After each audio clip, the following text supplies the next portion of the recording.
Bienvenue sur Super Vegan Cuisine, où aujourd'hui nous allons réaliser un trio de desserts pour les fêtes de fin d'année. Et laissez un like sur cette vidéo. Vous pensez peut-être qu'il est trop tôt, mais affranchissez-vous des normes, soyez des héros.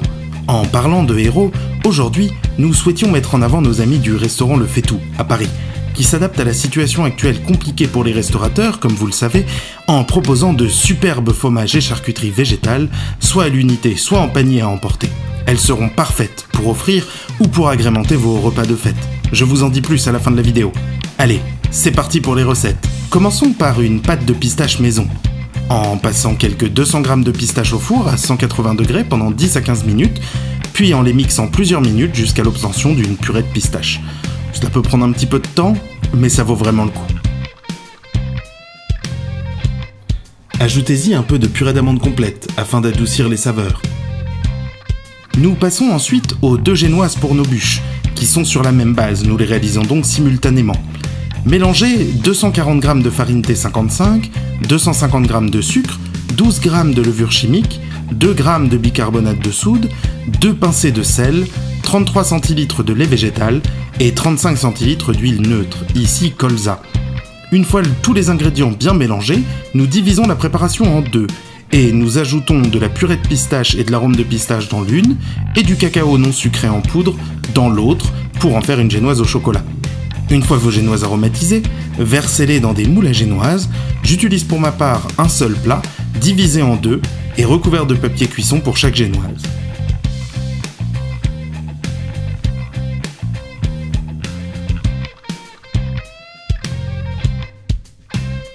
Nettoyez votre maryse entre chaque génoise et enfournez une trentaine de minutes à 180 degrés ou jusqu'à ce que vous puissiez planter un couteau et le ressortir propre de vos génoises.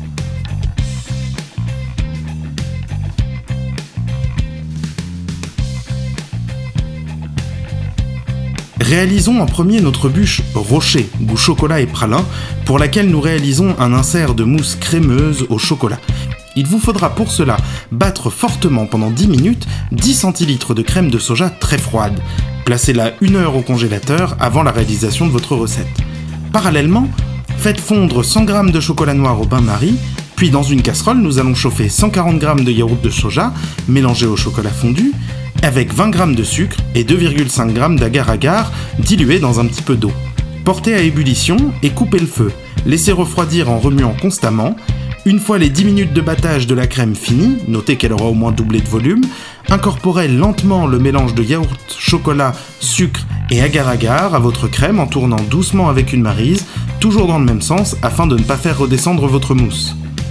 Récupérez votre moule, ici j'utilise une boîte en aluminium normalement jetable que je réutilise d'un plat acheté au Fait-Tout, avec un peu de papier cuisson à l'intérieur. Bien tasser votre mousse, tapez doucement sur le plan de travail pour éviter les bulles et réservez au congélateur. Nous réalisons maintenant une pâte de pralin maison. Pour ce faire, nous plaçons dans une casserole 100 g de noisettes et 100 g d'amandes décortiquées, ainsi que 200 g de sucre. Nous laissons chauffer le sucre afin qu'il forme un caramel autour de nos fruits à coque. Ajoutez un tout petit peu d'eau si vous voyez que le caramel a du mal à prendre. Réservez sur une plaque avec un papier cuisson, cassez-la en morceaux sans vous brûler, puis placez-les dans votre mixeur jusqu'à l'obtention d'une poudre. Réservez un peu de cette poudre pour notre glaçage Rocher et mixez le reste jusqu'à l'obtention d'une pâte. Tout comme la pâte de pistache, cela peut prendre un peu de temps. Après quelques heures de repos de notre insert au chocolat, nous réalisons la même recette mais pour une mousse crémeuse pralinée, dans laquelle nous remplaçons tout simplement le chocolat fondu par la pâte de pralin réalisée précédemment. Versez au-dessus de l'insert chocolat et réservez de nouveau au congélateur pour quelques heures. Après encore quelques heures de repos au frais, récupérez votre insert et placez-le sur votre génoise au chocolat. Découpez le débord de génoise autour de votre insert et réservez-le le temps de la préparation de notre glaçage Rocher. Dans un bain-marie, faites fondre 300 g de chocolat noir avec une pointe d'huile de tournesol,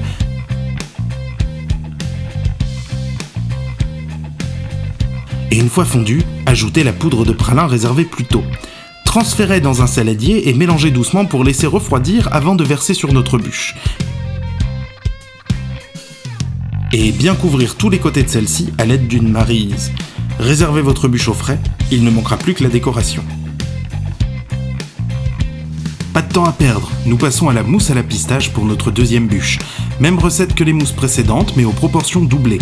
Battons donc 20 centilitres de crème très froide, 280 g de yaourt mélangé à 90 g de purée de pistache avec 40 g de sucre et 5 g d'agar-agar. Portez à ébullition et coupez le feu. Incorporez lentement le mélange de yaourt à votre crème en tournant doucement avec une maryse. Enfin, mélangez un peu de colorant bleu et jaune pour obtenir une belle couleur verte et l'incorporez à votre mousse petit à petit. Après quelques heures de repos au congélateur, creusez une belle tranchée au centre de votre bûche, la plus lisse possible. Puis, combinez dans une casserole 330 g de coulis de framboise et 5 g d'agar-agar.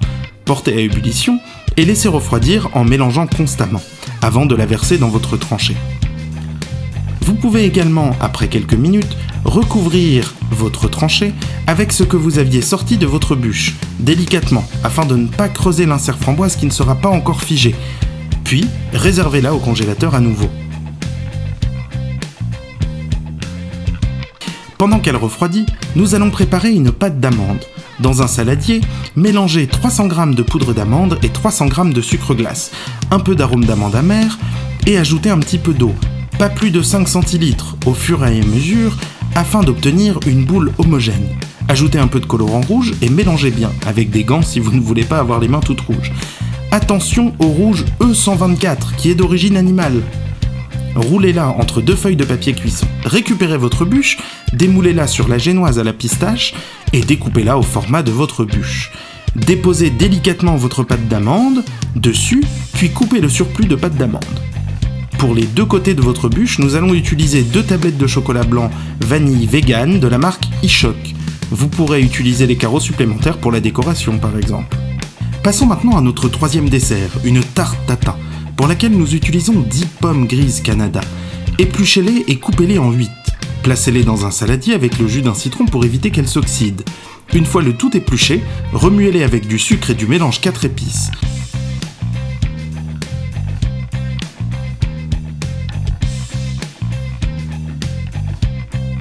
Préparez également votre plat en le graissant avec de la margarine et en y plaçant du sucre et du mélange 4 épices. Dans une poêle, faites cuire vos morceaux de pommes dans une grande quantité de beurre végétal et de sucre. Et disposez-les au fur et à mesure dans votre plat.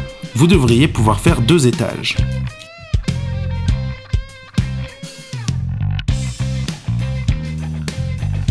Une fois toutes vos pommes cuites et placées, versez le contenu de la poêle caramel et pectine sur les pommes et enfournez à 180 degrés pour 15 minutes.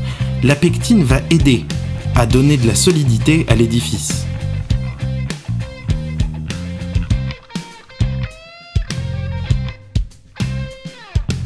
Maintenant, nous allons avoir besoin d'une pâte sablée.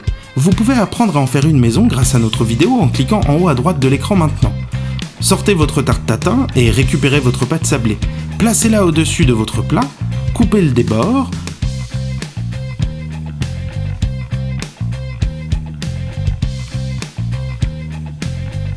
réalisez de petites ouvertures au centre de votre pâte et retournez au four pour 15 à 20 minutes ou jusqu'à ce que la pâte soit bien dorée. Laissez-la reposer une vingtaine de minutes avant de la retourner sur une assiette et c'est prêt.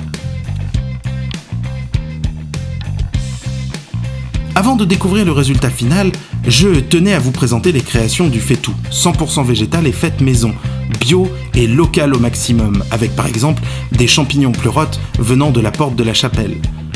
Il propose de superbes fromages, mais aussi des andouilles de pleurotes, des chorizo de 7 ans, des boudins noirs de champignons, toute une série de terrines en pot telles que de la mousse de foie gras, des rillettes et même un beurre végétal. Il propose également des 7 ans aux 9 acides aminés ou bien du 7 ans effet poulet en bloc à utiliser dans vos recettes. Retrouvez tous leurs délices au 23 avenue Simon Bolivar à Paris ou bien en commande sur Itik.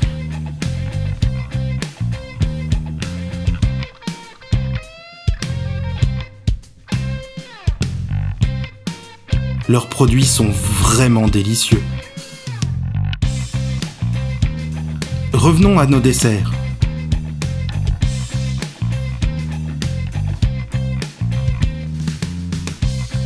Waouh, regardez-moi cette découpe de bûche, magnifique. Malheureusement pour la bûche chocolat praliné, je l'ai laissé sortir un peu trop longtemps Et la mousse avait un peu trop réchauffé pour vous offrir une découpe magnifique. Mais le goût y est.